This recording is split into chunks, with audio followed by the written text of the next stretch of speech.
All right, welcome back to the Daily Fantasy Flex podcast, the PGA edition. It is the 2017 edition, I guess. We're still in 2016, but it's the 2017 PGA season.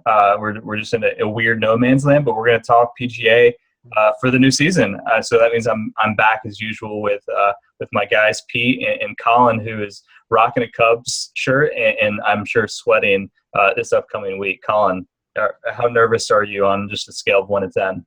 I'm actually having an aneurysm behind this, like right now. You can't see it, but I may stroke out in the middle of this podcast. Welcome to the busy season, guys. Yeah, to say nothing of the fact that, the Cubs are in the World Series. NFL's in full swing. NBA starts tomorrow as of the recording of this stuff. How's the busy season treating you guys? I'm glad that it's been a while, and welcome to the new 2017 season. How you guys doing so far? Great. Pumped to be back here with you guys. NHL season's been rocking, so that's been a lot of fun. We'll be doing some stuff with Fantasy Labs here with NHL as well, a little tease. So that's exciting. And, pumped for NBA. It's been a great NFL season. And the biggest surprise of all, we were talking a little bit pre-show, is that Keegan Bradley has found his way into my rosters like every single time the last 3 or 4 tournaments. So. Oh, man, and frequent listeners will know exactly what that takes. I mean, that is he must be doing something right.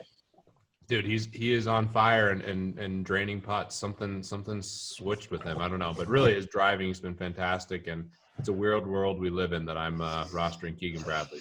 Yeah. The other thing I just remembered, too, we haven't done a podcast since the Ryder Cup ended, so belated congratulations to the U.S. team for taking it down. Congratulations to Patrick Reed, who I believe just gets the Captain America shield. Just a boss, right, yeah. So boss.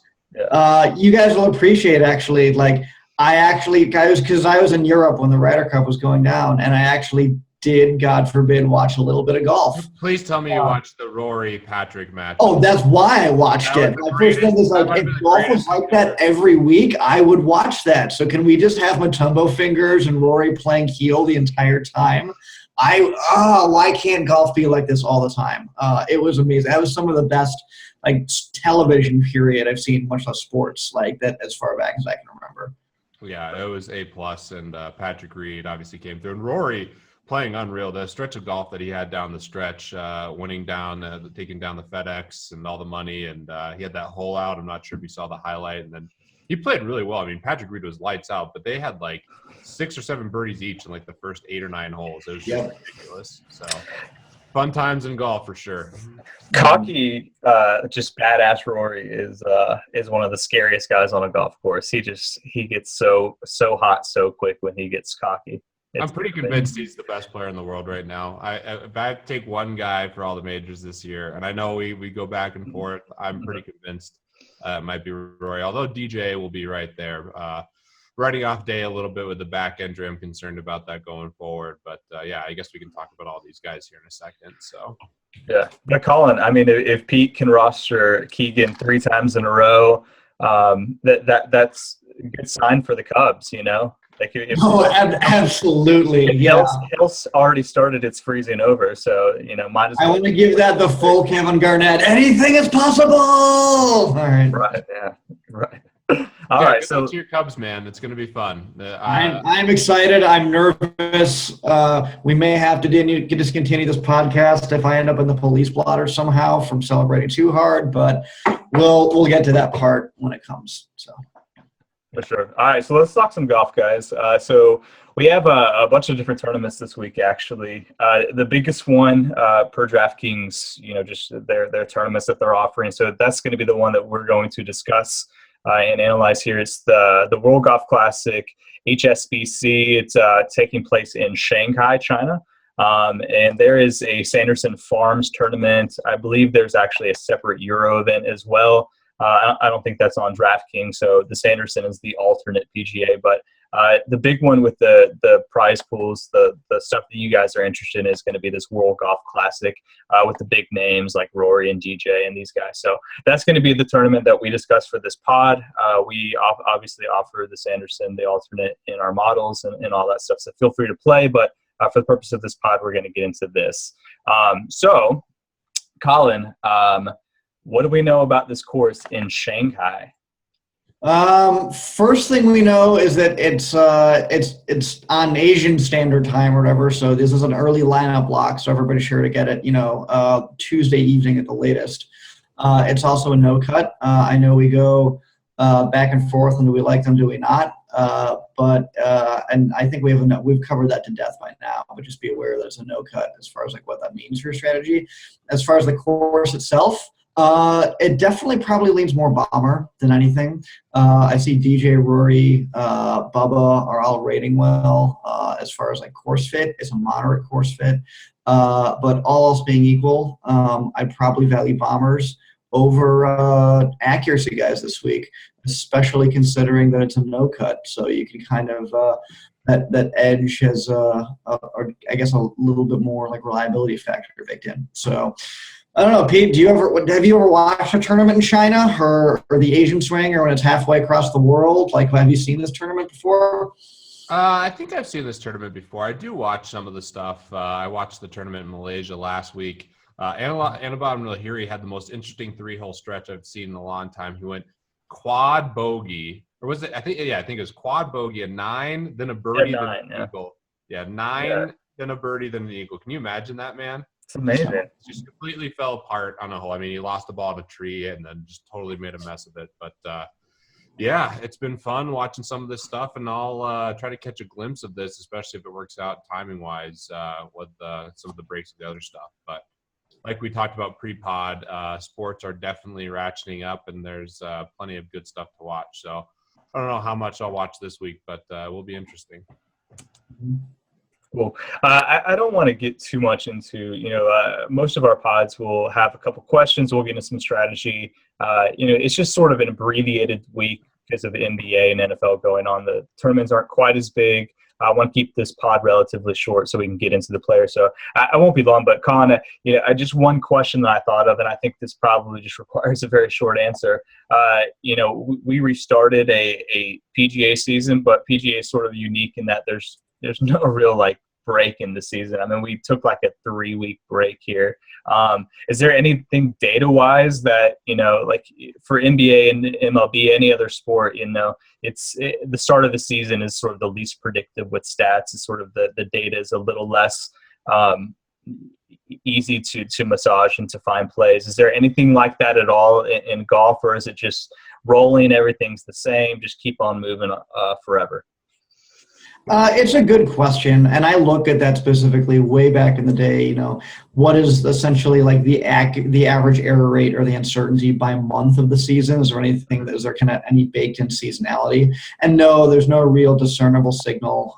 It's pretty much just treated like it's year-round. No real differences in kind of the start of the season. There's nothing special about October, November from a golf standpoint. So just treat it like any other week, as best as I can tell. All right. Yeah, that sounds good. But my only thought there was just the fact that we don't have a major for a long time. Once we get into 2017, we at least have, Augusta to look forward to, which is the first major. But now we have, 6 months until a major, it seems. So I didn't know if there was just sort of a different way to approach this, just because there's different, I don't know. Just golfers don't have the same sort of motivation right now as they do when they're gearing up for a major, but maybe it affects the top. The only way that I wouldn't be able to see that is if it affects the top end guys specifically. That may be more of a peak question as far as discerning the motivation during the off stretch. And what do you do when you're promoting the game in Asia versus prepping for a major? I don't have any insight to there. Pete, you got any thoughts? I mean, the only time I ever consider that stuff is maybe a couple tournaments right before the Masters or something. I mean, these guys, this is definitely not their peak. This is not the peak golf season, but they're always trying to improve. I mean, this is their life, being good at golf for the most of them. The biggest incentive this week is the purse is $9.5 million. It's a World Golf Championship, and that's why all the big names showed up. There's a lot of money on the line. So, I'm not going to worry too much about that stuff at this point in time. The only time I'll ever make subjective calls like that, even a little bit, is when they're really close to majors and with specific guys who just have nothing to lose. I mean, we saw Phil Mickelson last year before the Masters. He's playing a tournament, and he said he hit shots or he hit driver off tees, or he wouldn't hit driver specifically to get ready for the Masters. So, that's really it. This week, I'm just going to try to take the best guys, and fortunately, we have a lot of good options. We do have a lot of good options. So let's get right into our player analysis. Just real quick, just some course history here. Russell Knox won this event last year. Bubba Watson won it the year before, and DJ won it in 2013. So we do have some big names in this field, and big names that have a history of playing well at this specific event. So worth noting, we do have an interesting field just because there's a lot of weird sort of qualifiers, people from all over in different sort of tours, and the Asian Tour, European Tour, the Sunshine Tour has people who are playing in this. So names you might not recognize, but we'll do our best to break it down. So, all right, let's go through our usual tiers. We'll start and we'll do the bottom guys. So it's going to be up through, let's go up through 7K. Colin, you want to start on this one? Yeah, and we're almost picking up right where I left off because there's some very Colin familiar names here at the top of the value tier, and Gary Woodland and Kevin Kisner. I have admittedly not really kept up with how they've been doing in the past couple, in our mini vacation, but last I left them, I kind of had them stuck at, just too good overall. I don't really know why they're so cheap. Maybe it's just because they're in a relatively more top-heavy event, so their win equity isn't that great. But they're, that doesn't reflect their ability as far as like average points. Those are my favorites by far in that tier. If you need save a little bit more money, I think Jason Kokrak probably has the best course fit of everybody in this tier. It's basically him and Jonathan Vegas, who kind of fit the course, I think, the best here. Vegas also has the added bonus of some decent course history here as well. Everyone else, I just see too many bad past results here, course history-wise especially. Shane Lowry and Bill Haas are kind of like the next, right after Woodland and Kisner, but I don't prefer them just because their course history isn't that great. So they're a couple different angles, but I think Woodland and Kisner are realistically the best options from the bottom tier. Interesting. Yeah, I don't have too many comments on any of those guys. I think it is it's a tough slate in a lot of regards. And Woodland in general is a bomber. That's the one nice thing. We had the concerns about his swing change that we thought was coming, but then he played really well down the stretch. Who else is rating for you well in that range? It's Woodland and Kisner. Kisner's going to be no surprise for me there. Just because I always seem to pick him no matter what his price is. He always seems to be too cheap. What about Vegas? What about JB Holmes, too? That was another guy that I was going to ask you about. He's not in this tier. Now we're really in midseason form because Pete forgot what tier we're in. Oh, we're dropping. That's why I'm freaking low. I am seriously in midseason form. Okay. So do we have like a swear jar out or something? Like there has to be some. We got to get you back. There has to be. We have to make something new. Yeah. Vegas is popping really high in my model. Vegas is standing out too. That's the one guy who's popping well. I'm trying to see. What about this Hideo Tanat? I don't even know how to pronounce this guy's last name. Tanahara? Yeah, there you go. Yeah, Hideo Tanahara. Like, he is popping as an unknown to me. And honestly, he just doesn't have enough volume where I'm confident saying with anything one way or another. If he does, I'm sure it's like on like basically all of these like third or fourth tier tours. This is another kind of case where he has an average long-term adjusted round, but that stuff kind of breaks down once you get to the fringes of like what tour they're on. So I honestly the only guy that I'd even remotely consider below 6K this week, and especially since so many of these guys come from. Isn't Bradley Dredge? What about your boy Bradley? Yeah, he's the one guy that I would consider below 6K, only because that's kind of like the devil type of thing a little bit more. He kind of fell off a little bit of a cliff. I don't like him nearly as much as I did.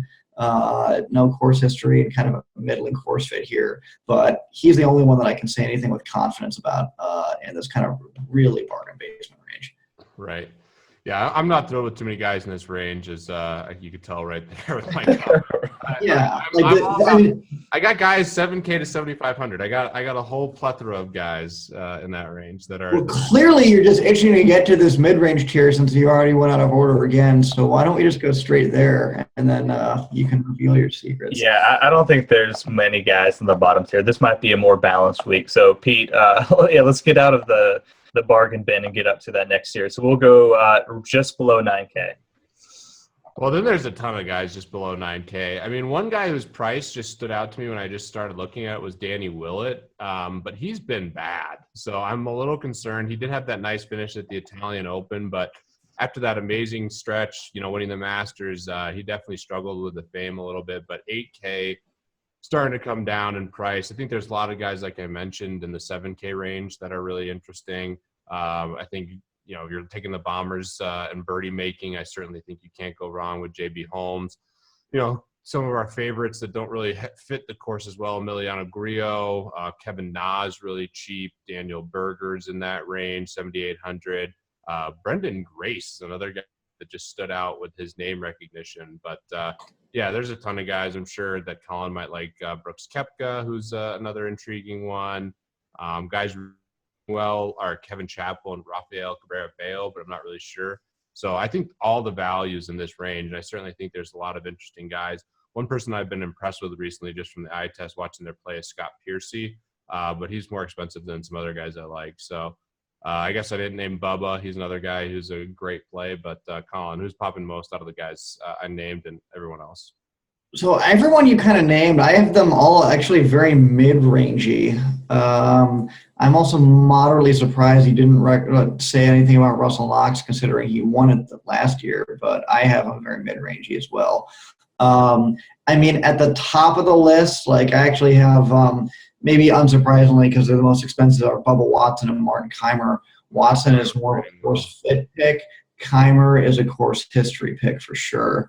If you want value, the guys that pop to me kind of in order are Grillo, who's, no surprise. Rafa Cabrera-Bello is actually he doesn't have any history here, but I think he actually ends up fitting the course really well in my mind. And then making his triumphant return to the pick list is JB Holmes, who, is not quite the auto lock he was at the 7,400 from before. But it's basically him and I guess Tyrell Hatton, who, we were on pretty early before he kind of broke out of the scene. Those are kind of my favorite value picks overall. I agree that this is a very mid-rangey type of week.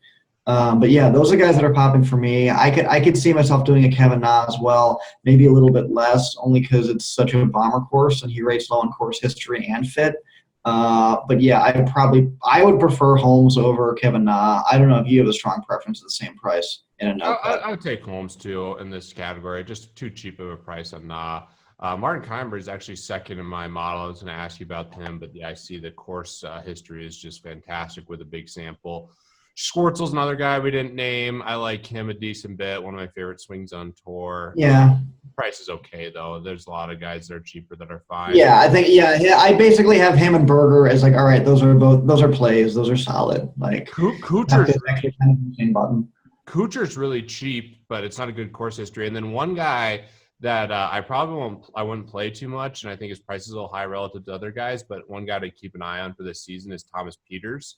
He played incredible in the Ryder Cup, and he's a guy who has incredible distance.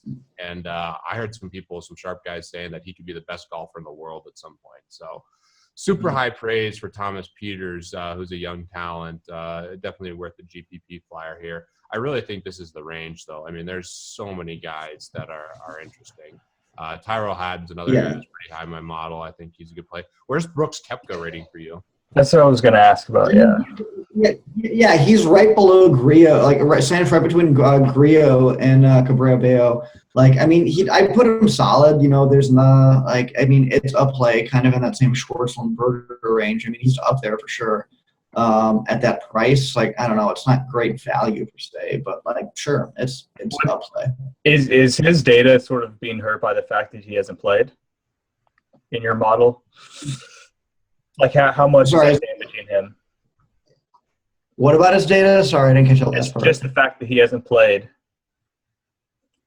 I try to account for that as much as possible. I think I did an article on that actually, as far as like essentially quantifying rust, right? That was like, I have what I call a volume index to try to measure like, what is the last time that you played and like how long has it been? It hasn't been that long and it's not that bad relative to some other guys either. So I don't think he's in a particularly bad vote. It's only been like 6 or 7 weeks, so it's about like the edge of like where data might assume that like you might start to get injured here, but like it's nothing that's out of, I guess, like normal range. Yeah, So, we don't have course history on Koepka too. That's the only other thing that's a little concerning for him. One other guy, I mean, there's just so many freaking guys in this range that I think are interesting. But one other guy that I know, Colin, you won't be recommending, but his price has come way down. He's right next to Koepka, is Ricky Fowler at 8,400. I mean, Ricky Fowler used to be a guy that was priced with those top end guys. Now he's in the middle of the pack, kind of. I mean, that's at least a better price. Probably still, I don't know. Where is he ranking better, at least at that price for you? I mean, better, sure. I mean, he's still one of my least favorite. I mean, like, I think my 3 least favorite values in this tier are actually Ryan Moore, Russell Knox, who I'm bearish on and probably is going to get some overvalue from winning last year, and then Ricky Fowler.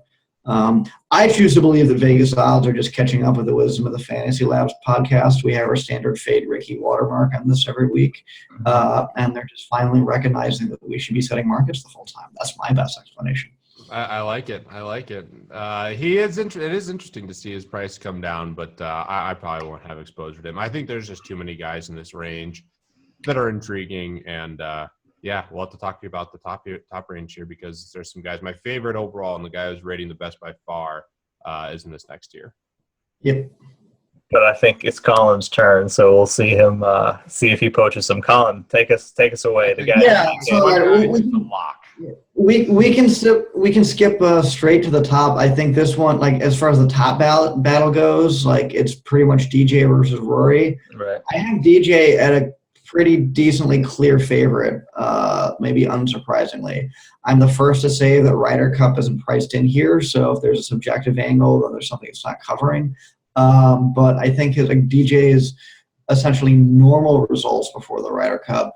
I think like basically had a decent close there. Yeah, won the BMW 6 of the Tour Championship. It was just a really strong FedEx run for him. They kind of put him over the top. Rory's FedEx run was like, so it's like Rory won the cup, really, bro. like, Dustin got second. Yeah, like so it's a 42 at the BMW. Rory won 2 of the last 3 events. Yeah, so like this is like, so I'm seeing that the way that the math is breaking out. He won 2 out of 3, but like, what would you rather have, like a 286 versus a 142? I think the 42 is. I mean, it's kind of splitting hairs, but I understand why. There's a data-driven thing. DJ think that's better. It's basically 3 good results versus 2 good results and a disaster. I mean, relative on a curve here, obviously. 42 for Rory is like, yeah.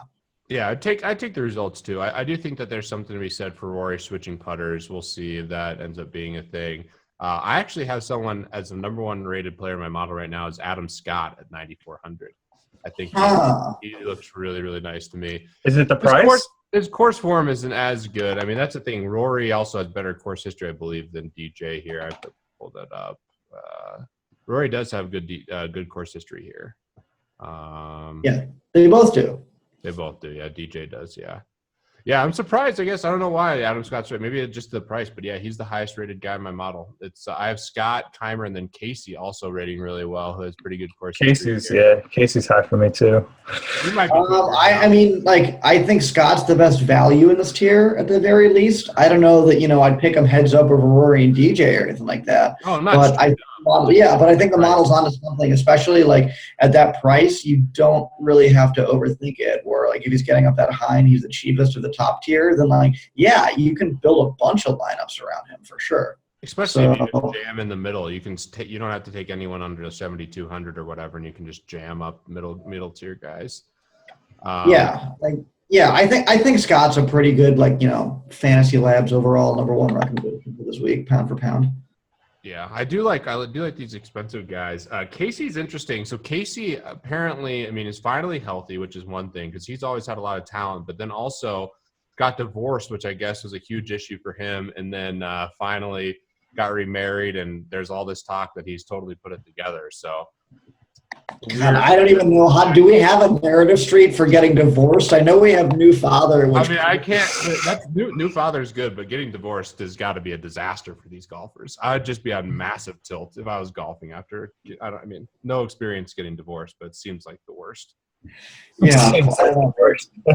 Like imagine if you're out there and you're like going through divorce and you just know that your ex-wife's going to get half the money and I don't know, you're just pissed off and there's got to be all. Some of our divorce viewers weigh in here and say, ask, well, we'll put an open mailbag. What's it like to play golf when you're divorced or going through a divorce? We'll clearly price that in next week's picks. So you're thinking that Casey doesn't have a prenup, is what you're saying, Pete? I have no idea. I have no idea. He's clearly found something though because his results are great, and I finally have Dustin's course history right here. Yeah, Dustin does have a better adjusted round than Rory, so.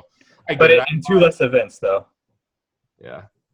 Yeah. Yeah, it's a little bit splitting hairs samples. I really think my data likes DJ over Rory because of that 42 BMW. I won't be taking Stenson. That's one guy I won't be taking in this tier, I don't think, and watch him win. But the knee injury still is like a little bit of a concern for me, and I do think that I prefer Casey to him straight up, and I like Adam Scott for value. And I'm going to pay up. I'm definitely going to try to get Rory or DJ. But my auto fade in this tier is probably Matsuyama. Lousy course history. His fit isn't that great. Did his distance drop off? Is it back? Like I keep forgetting. Like it was a hip injury, which definitely could be a reason why his distance is dropping off. Okay, that would make sense. Like, yeah, I mean, I think he put up a couple decent 1 or 2 events, but like, no, he's not nearly back to the, I guess, Godzilla form that we all like know and love from back in the day. Yeah, I think that's a very reasonable fade. Real quick, I guess we can talk about a couple other things just from a roster construction standpoint. Mm-hmm. If you had to, would you rather have? I mean, who? This is what I'm thinking about. Do you prefer like an Adam Scott, Bubba Watson, or a Rory or DJ and like a 6K guy-ish? Like Ron, I don't know. There's nothing that There's just nothing that jumps out at me at the 6K range at this point. I mean, like I think the easy trap to fall into is like, oh, it's a no cut, so like everybody's floor would be higher, so that means auto goes stars and scrubs. I'm not sure it washes out that way in lineup construction at all. I think that's kind of there's not a lot of like straight up evidence to support that. Like, pick the scrubs and no cut. I just, especially with this field too, most of the 6K guys are unknown and playing in these 3rd-tier leagues. Like, why introduce that level of uncertainty? You might as well be like, for that 6K, you're throwing darts at this point. So I don't sign off on throwing darts ever. I sign off on like conscious risk. It's like Bubba and Casey, or Bubba and Scott versus Woodland and Dustin. And you have a little bit of extra money you're spending a little bit more with Woodland and Dustin. It's got to be pretty close.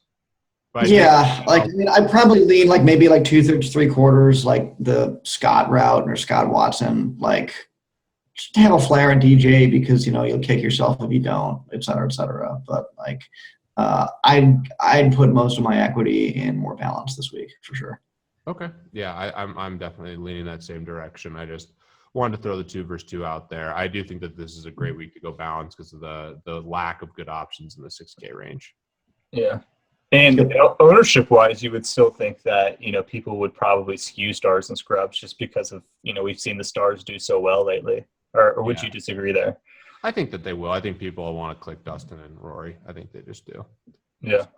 So Pete, your team Rory and Colin's team DJ here. I think looking at the data more, I think they're right next to each other in my model. Literally right now, I think DJ's 7th and Rory's 5th. So, I mean, they're really, really close. But I think I'm definitely bullish on Rory going into this year. This spot, I don't know. It's really close.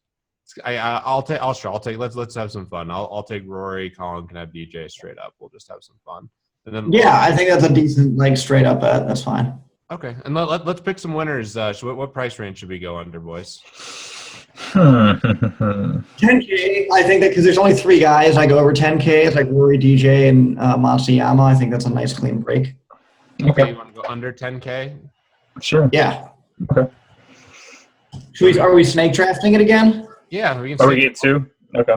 Well, we can do 2 picks. Let's do one under 10K you can take, and then the next guy has to be under 8K. Okay. Yeah, that's all. And we'll go stake back and forth. So if you pick last, you get the last 10K and under guy, but you get the first guy 8K and under. Okay. I don't care. I'll go anywhere. Where do you guys want to go? I'll go first. I don't know. I'm sticking with the company line. Adam Scott.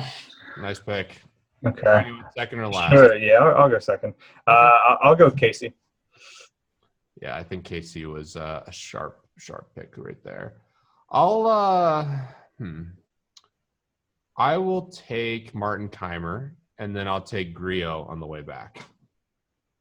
Okay. Nice. Euro swag right there. This is under 8K, so I cannot get Peters, barely. Let me go under 8K. Let me go Rafa. Good choice.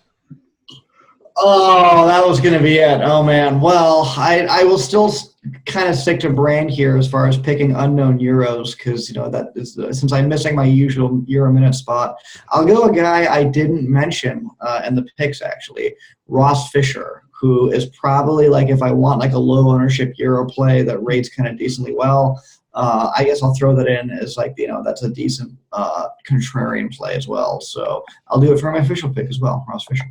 All right. Love that. Yeah, Fisher's actually sort of high in my model too. Okay. Well, we'll keep track of these and brag next pod next week. So, any last words, fellas? It is a new season. Sport starts anew, right? Like that's the important part. Yeah. So congratulations to Bryan for the regular season for the 2016 championship. But it's a new season. New season. I'm pumped to be back doing this with you guys. Obviously, mid-season form, trying to jump around in the tiers, but it's that time of year with a lot going on, and it's going to be exciting. I'm ready for some more golf, and before you know it, we'll be prepping here for the Masters. So excited for this, and obviously everything else that's going on in the DFS industry. Yeah, of course. So we appreciate you guys listening to this PGA podcast. We just released a ton of new NBA tools, and we're obviously still going heavy on NFL. So if you get a chance, go to fantasylabs.com and check out all the new tools that we have. We just revamped our player models, which is big for PGA as well, and we have a bunch of new NBA stuff. So if you like playing all sort of different sports, we definitely got you covered. So thanks again for listening, and we'll talk to you guys next week.